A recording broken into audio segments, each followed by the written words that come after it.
गांव का दृश्य, चारों ओर हरियाली, शांत वातावरण और एक छोटा सा चौराहा। एक ओर रवि की पिज्जा की दुकान है जो साधारण लकड़ी के काउंटर और टिन की छत के साथ बनी है। दूसरी ओर साहिल की चमचमाती दुकान है। यह कहानी है रवि की, जो अपने सपनों और जुनून के साथ संघर्ष कर रहा है। उसकी दुकान साधारण थी, लेकिन उसका पिज्जा असाधारण। रवि दुकान के पास खड़ा है। उसके पास कुछ खाली पिज्जा के डिब्बे हैं। वह बार बार सड़क की ओर देखता है। आज फिर कोई ग्राहक नहीं आया। अगर ऐसा ही चलता रहा तो मैं कैसे अपनी माँ का और इस दुकान का खर्चा चला पाऊंगा। रवि की माँ दुकान के अंदर आती है। वह रवि के चेहरे पर चिंता देखकर उसे दिलासा देती है। बेटा, हर बड़ा काम छोटे कदमों से शुरू होता है। तुझे अपना काम करते रहना है। एक दिन लोग तेरे पिज्जा के स्वाद को पहचानेंगे। हाँ माँ, आप सही कहती हैं।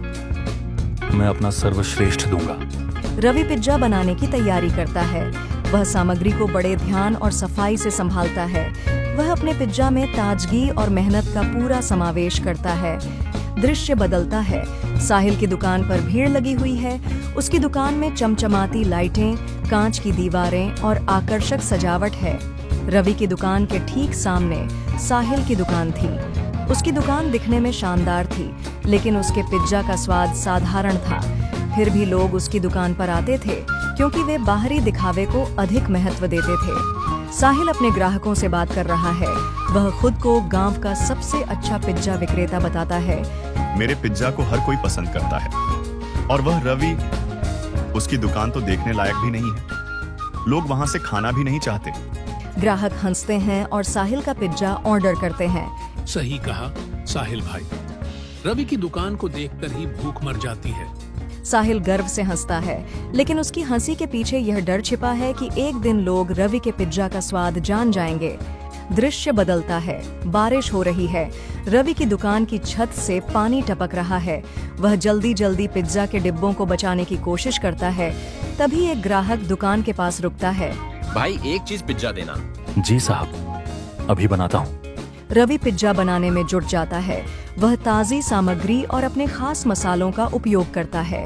ग्राहक दुकान की हालत देखकर असमंजस में पड़ जाता है। तुम्हारी दुकान की हालत देखकर लग नहीं रहा कि यहाँ का पिज्जा अच्छा होगा। रहने दो, मैं कहीं और से खा लूंगा। ग्राहक दुकान से चला जाता है। रवि निराश होकर बैठ जाता है। उसकी माँ पास में आती हैं और उसके कंधे पर हाथ रखती हैं। बेटा, कोशिश करते रह। हर चुनौती का सामना करने से ही सफलता मिलती है। माँ, लोग मेरी मेहनत को क्यों नहीं समझते? अगर वे एक बार मेरा पिज्जा खा लें तो सब बदल जाएगा। दृश्य बदलता है। एक बड़ी ऑफिस बिल्डिंग। अर्जुन, जो एक कैंटीन का मालिक है, अपने कर्मचारियों के साथ मीटिंग कर रहा है। सर, शहर में पिज्जा सप्लायर बहुत महंगे हैं। शायद किसी गांव में कोई अच्छा और किफायती सप्लायर मिल जाए। तुम सही कह रहे हो। मैं खुद गांव जाऊंगा। अगर वहां कोई अच्छा सप्लायर मिला तो हमारा काम बन जाएगा। अर्जुन गांव पहुंचता है और सबसे पहले साहिल की दुकान पर रुकता है। दुकान की चमक धमक देखकर वह प्रभावित होता है।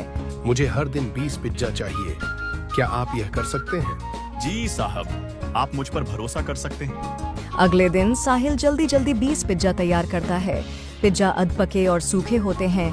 अर्जुन उन्हें कैंटीन ले जाता है। यह क्या है? ये तो पत्थर जैसा सख्त है। यह पिज्जा है या मजाक? हमें हमारे पैसे वापस चाहिए। अर्जुन को ग्राहकों के पैसे लौटाने पड़ते हैं। वह गुस्से में साहिल के पास जाता है। साहिल अपनी दुकान के बाहर खड़ा है और रवि की दुकान की ओर देख रहा है। रवि अपनी छोटी दुकान के अंदर बैठे हुए एक पिज्जा बनाने की कोशिश कर रहा है।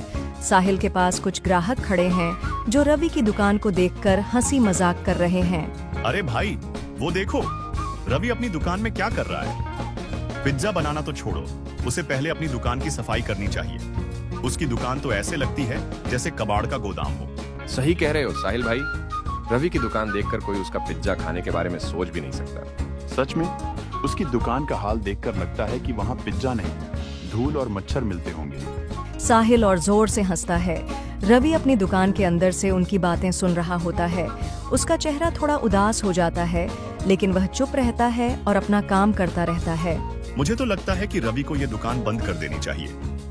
उसकी जगह वो किसानों के लिए खाद बेचने का काम शुरू कर ले। पिज्जा बनाना उसके बस की बात नहीं है। उस वक्त रवि की माँ, जो पास में बैठी हैं, रवि की ओर देखती हैं। रवि उनकी बातों का जवाब नहीं देता और अपने काम में लगा रहता है। बेटा, चिंता मत कर। जो लोग मजाक उड़ाते हैं उनका जवाब तेरी मेहनत और सफलता देगी। तू बस अपने काम में लगा रहे। हाँ माँ, मुझे उनकी बातों का बुरा नहीं लगता। एक दिन लोग समझेंगे कि सच्ची मेहनत का मतलब क्या होता है। रवि फिर से अपने पिज्जा को बनाने में जुट जाता है। उसका चेहरा थोड़ी उदासी लिए होता है, लेकिन उसकी आंखों में एक अजीब सा जुनून झलकता है। तुम्हारे पिज्जा ने मेरी बदनामी कर दी। मैं अब तुमसे कुछ नहीं खरीदूंगा। साहिल शर्मिंदा होकर सोच में पड़ जाता है। अर्जुन रवि की दुकान पर आता है। रवि उसका स्वागत करता है। क्या तुम मेरे लिए एक पिज्जा बना सकते हो? जी साहब, अभी बनाता हूँ। रवि बड़े ध्यान और ताजगी से पिज्जा बनाता है। अर्जुन पहला बाइट लेता है और उसका चेहरा खुशी से खिल उठता है। यह तो कमाल का है। ऐसा स्वाद मैंने पहले कभी नहीं चखा।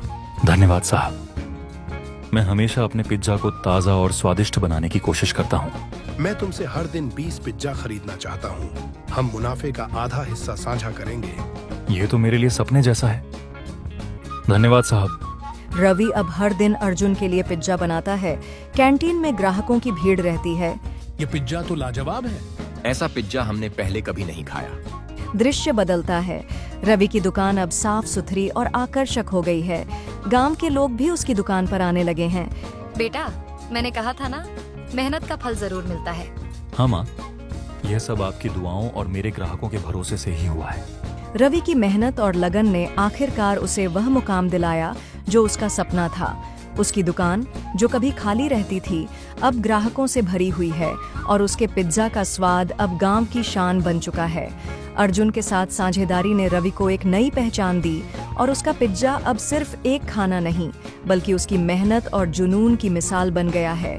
रवि की माँ, जो हमेशा उसकी ताकत बनी रही, आज अपने बेटे की सफलता पर गर्व महसूस कर रही थीं। ये कहानी हमें सिखाती है कि सच्ची मेहनत और ईमानदारी का फल हमेशा मीठा होता है और जुनून के साथ की गई कोशिश हर सपने को हकीकत में बदल सकती है। दृश्य बदलता है। साहिल की दुकान खाली पड़ी है। वह उदास होकर सोच रहा है।